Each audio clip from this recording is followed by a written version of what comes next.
Making sense of quantitative determiners in English. Hello learners!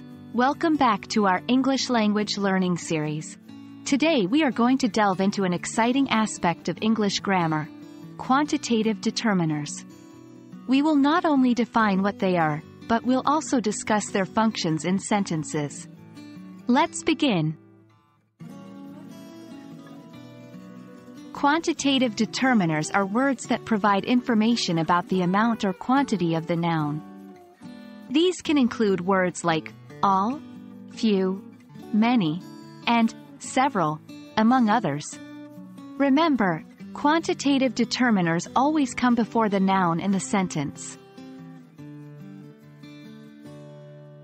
Quantitative determiners have two main functions. 1. They can specify the exact or inexact quantity of the noun. For example, in the sentence, I have 3 apples, 3 is a quantitative determiner specifying the exact number of apples. On the other hand, in I have some apples, some indicates an inexact quantity.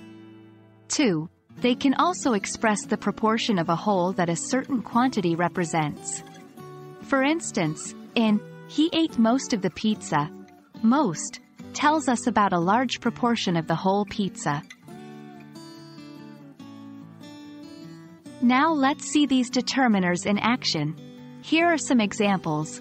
1. Few people know the true story. Here, few tells us that not many people know the true story. 2. She bought several books. Several indicates that she bought more than a few books, but doesn't specify the exact number. Remember, these determiners help give your sentences more detail and clarity about quantity, making your English more precise and expressive. Now it's your turn. Try using quantitative determiners in your own sentences. Practice is the key to mastering their usage. For example, 1. All the students are studying for the final exam. 2. There are many ways to learn English.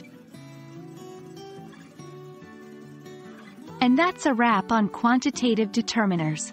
I hope this video clarified their role and function in English sentences.